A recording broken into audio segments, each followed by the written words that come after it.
Bonne nouvelle sur l'immigration au Canada. Alors, je suis venue te donner les nouveautés sur l'immigration au Canada en 2022 et on va se concentrer sur le Canada Atlantique. Alors, si tu veux tout savoir, retrouve-moi après le générique.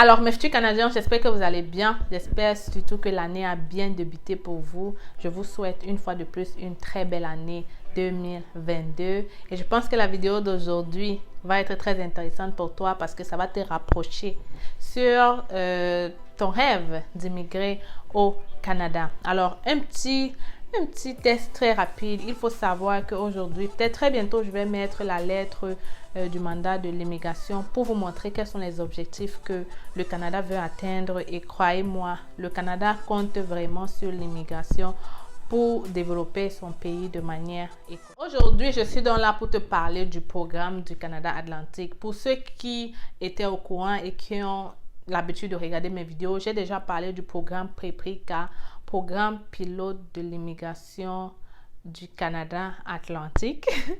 Donc, ce programme est terminé le 31 décembre 2022, mais ils ont changé pour appeler le programme d'immigration atlantique. Et je vais t'expliquer pourquoi quand j'aurai fini de me présenter. Alors, si c'est la première fois que tu me regardes, je suis Stell Difac. Arrivée au Canada, ça fait déjà 8 ans, ce n'est plus 7 ans. Donc, je suis venue comme étudiante et aujourd'hui, je suis résidente permanente. J'ai donc créé la chaîne C'est Facile pour te permettre à toi aussi de réaliser ton rêve canadien. Donc, dans la chaîne, je parle de l'immigration au Canada, mais j'ai créé une autre chaîne où je te parle de l'investissement et de l'entrepreneuriat au Canada.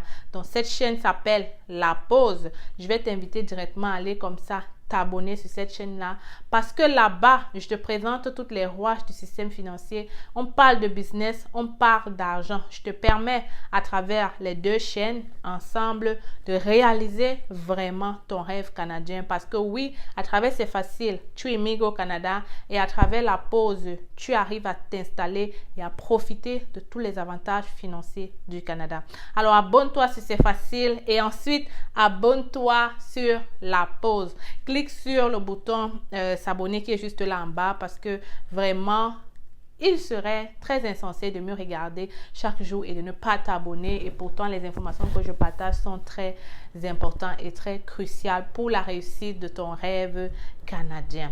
Alors aujourd'hui, je suis là pour te parler de ce programme et on va aller très rapidement. Je vais te citer les critères d'admission.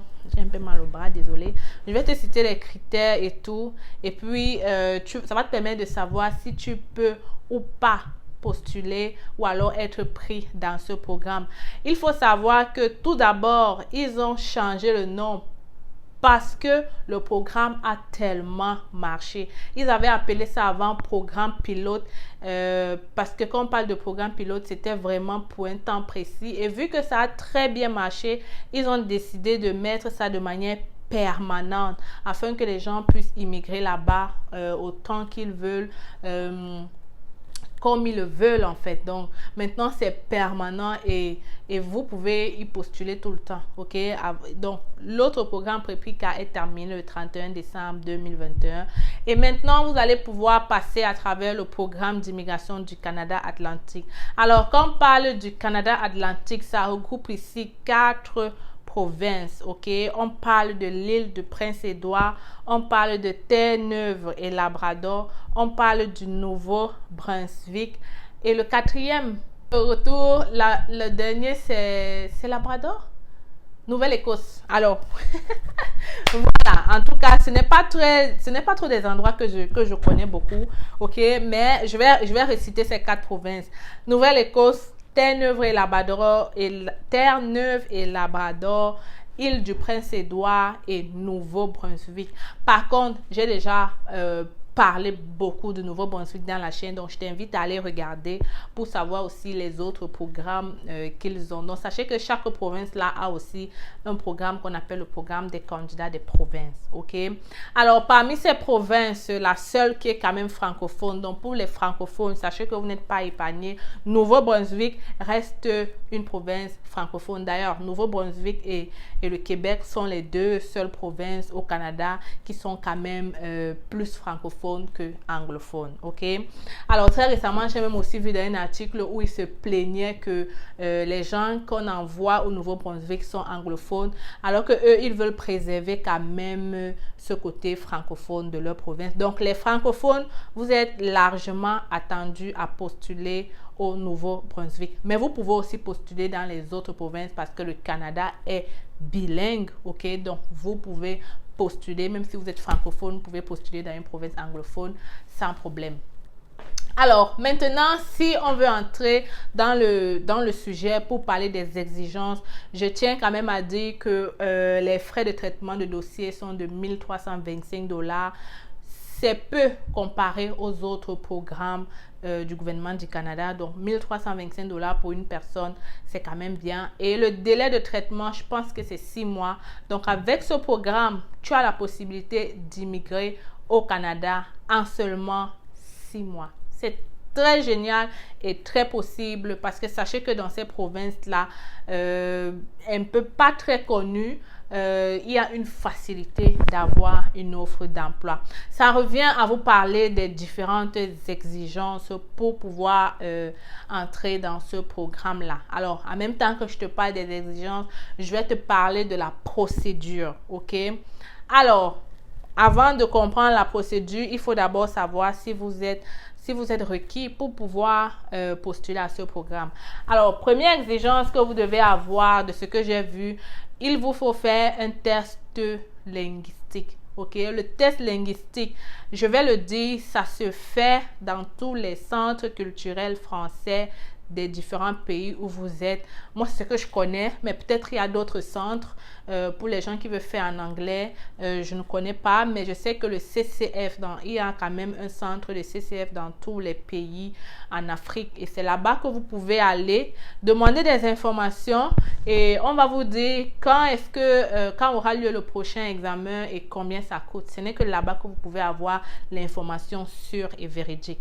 Donc, vous avez besoin d'un test linguistique et vous devez aussi passer selon une note, mais je vais peut-être mettre le lien dans la description pour que vous puissiez aller voir c'est quoi la note exigée pour pouvoir entrer dans ce programme.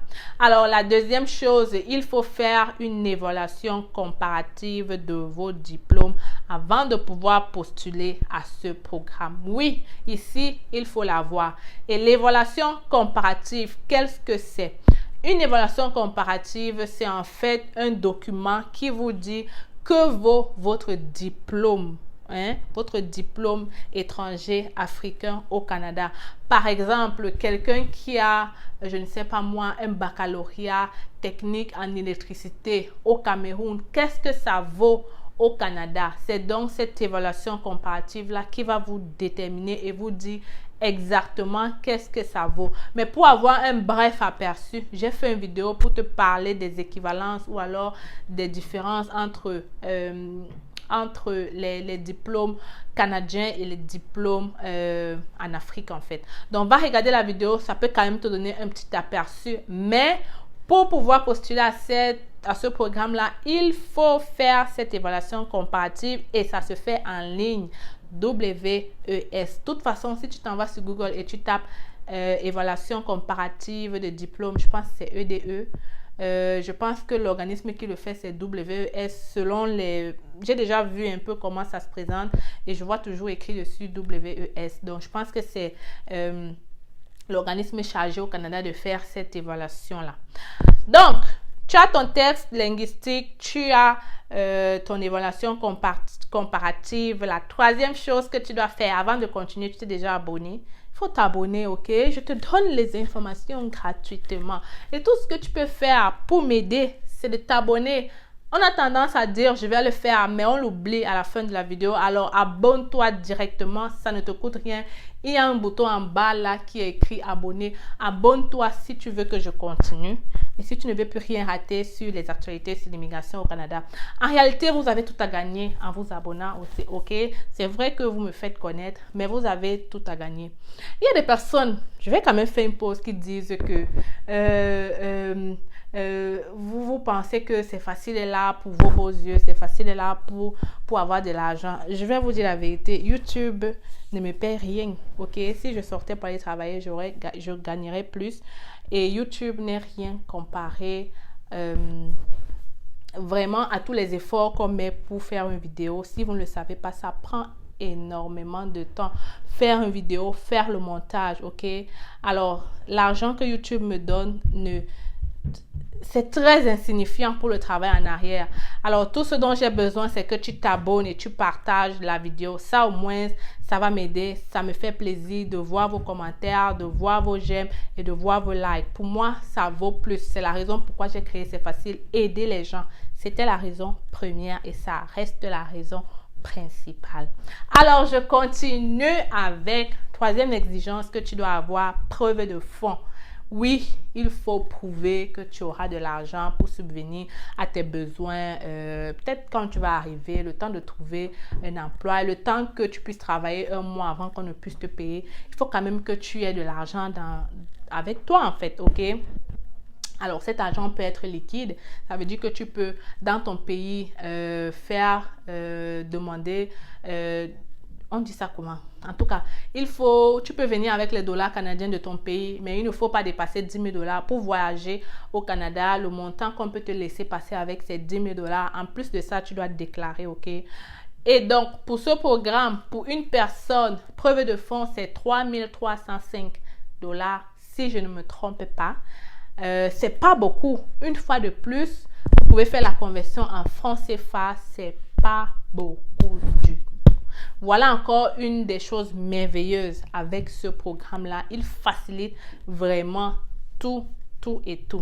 Alors, quatrième exigence et la plus difficile, c'est ça qui bloque tout le monde. C'est ça qui freine et c'est ça qui te prendra plus de temps. Oui, on dit que c'est 6 mois, mais avant de trouver ce que je vais dire là, ça peut te prendre même 3 mois. Ça peut même te prendre un jour pour certaines personnes, mais ça dépend. Alors, quatrième exigence, c'est d'avoir une offre d'emploi dans ces provinces-là, ok? Dans les provinces que j'ai citées, il faut que tu puisses avoir une offre d'emploi. Et pour avoir l'offre d'emploi, il faut postuler. Et pour postuler, il faut avoir un CV canadien. Voilà pourquoi je suis toujours là pour vous aider. Et j'ai récemment décidé de vous offrir ce service de réaliser votre CV canadien afin que vous puissiez réaliser votre rêve canadien, parce que je sais que sans un CV type Canada, il vous sera difficile d'obtenir une offre d'emploi. Et sans offre d'emploi, vous ne pouvez aller nulle part dans votre projet d'immigration au Canada, ok? Alors, écrivez-nous directement à l'équipe C'est Facile @yahoo.com si vous voulez dès aujourd'hui avoir votre CV canadien et réaliser votre rêve au Canada. Alors, avec le CV et avec les autres vidéos que j'ai fait sur les entrevues, sur comment écrire un email et sur comment trouver un emploi, je pense que la vidéo là, je l'ai postée il y a quelques heures, donc va regarder cette vidéo, c'est la même stratégie que tu peux appliquer partout. Il suffit juste de taper le nom de la province à la fin. Va regarder la vidéo, ça va clairement t'aider à trouver un emploi dans ces 10 provinces-là, ok? Alors, une fois que tu as l'emploi, une fois que tu as le test linguistique, une fois que tu as l'évaluation comparative et que tu as les fonds, comme j'ai dit, ça paie de l'argent liquide, on va juste peut-être te demander de montrer une preuve de ton compte bancaire qui montre que vous avez cette somme-là, ok? Donc, tu n'es pas obligé automatiquement de créer un compte au Canada. Ok? Donc, une fois que tu as ces 4 exigences-là, si je ne me trompe pas, peut-être j'ai oublié quelque chose, mais je vais mettre le lien en haut, allez vérifier, mais voilà quand même ce qu'il fallait avoir pour maintenant continuer le processus. Et le processus n'est pas du tout compliqué. Donc, une fois que tu auras ton contrat de travail de ces employeurs-là, ils vont te donner un papier qu'on appelle une désignation ou quelque chose de ce genre. Tu vas l'utiliser pour demander ta résidence permanente au Canada. Et ça va te permettre de venir au Canada avec la résidence permanente. Et ça, c'est vraiment génial. Ça t'évite vraiment toutes les années d'attente pour pouvoir avoir la résidence permanente. Et ça va te permettre de profiter à tous les avantages d'avoir la résidence permanente. Et si tu ne sais pas c'est quoi ces avantages, j'ai aussi fait une vidéo pour te présenter quels sont les avantages pour quelqu'un qui a une résidence permanente au Canada. Alors, va voir la vidéo et tu vas comprendre que ce processus-là est quand même très, très bien. OK? Alors, maintenant que tu as déposé ta résidence permanente, tu as aussi la possibilité, vu que la résidence permanente peut parfois prendre plus de temps, tu as la possibilité de demander un permis de travail. Peut-être vous ne le savez pas, mais oui, ils acceptent, le Canada l'accepte. Pendant que tu attends ta résidence permanente, tu as tout à fait le droit de demander un permis de travail. Et pourquoi est-ce qu'ils le font? Je vais vous le dire clairement. C'est parce que le permis de travail est plus court quand tu as déjà ton contrat de travail et ça te permet d'arriver, de commencer à travailler parce que l'employeur là qui t'a donné le contrat de travail, c'est parce qu'il a besoin d'une ressource là maintenant ou alors très prochainement. Donc, en demandant ton permis de travail, même si tu as déjà demandé ta résidence permanente, ça te permet de venir, de commencer à travailler. L'entrepreneur est content, toi aussi tu es content. Et sur le territoire, tu vas recevoir ta résidence permanente étant déjà sur place. OK? Alors, je ne sais pas si on peut venir avec sa famille dans ce programme. Je ne suis pas entrée en profondeur pour le savoir, mais je pense que ce serait possible. Il suffirait juste de mentionner que vous voulez venir avec votre conjointe et vous allez remplir les documents pour elle aussi. Et elle viendra soit avec la résidence permanente, je pense, soit avec un permis de travail ouvert. I don't know, je n'ai pas l'information là-dessus. Je vais peut-être chercher et vous partager ça plus tard. OK? Alors, maintenant, donc, que tout est dit, je pense que tu as tout en main pour commencer ce programme. Ça se fait en ligne, OK? Donc, il n'y a rien de compliqué là-dessus. À travers le lien, tu vas continuer. Si tu as déjà tous les documents que je demande et tout ce que j'ai dit, tu peux directement en ligne faire la demande pour être pris dans ce programme. Mais le plus difficile, comme j'ai dit, c'est avoir l'emploi. Donc, la première chose que tu dois faire après avoir regardé cette vidéo, c'est de nous écrire pour faire ton CV canadien. Et après le CV, tu dois postuler pour les offres d'emploi. Mais je vais aussi te dire en parallèle, va déjà faire ton test de langue parce que j'ai entendu dire que dans d'autres pays ou alors dans d'autres trucs, parfois on te renvoie un mois après ou un mois et demi. Donc, il serait très désagréable pour un employeur de te donner un contrat de travail et puis tu dis que tu dois attendre pour avoir ton test de langue. Donc, les deux choses que tu peux faire en même temps. Premièrement, tu nous écris pour avoir ton CV. Deuxièmement, tu peux prendre les informations pour faire ce test de langue et l'évaluation comparative en même temps. Tout ça se fait en ligne, sauf le test de langue où c'est dans ton pays. Donc, tu peux en une journée faire tous les trois là. OK? Alors, rapidement, contacte-nous et fais ce que je t'ai dit. Et tu seras assez surpris de comment il est possible d'immigrer au Canada rapidement. Le Canada, c'est un très bon pays. Je l'ai longtemps dit. J'ai longtemps présenté les avantages du Canada. Et vraiment, c'est le moment d'immigrer au Canada parce qu'il y a une grosse pénurie en main-d'œuvre. OK? Alors, je vais m'arrêter ici. Au risque d'être très long, je m'arrête ici et on se retrouve très bientôt avec une autre vidéo. Ciao!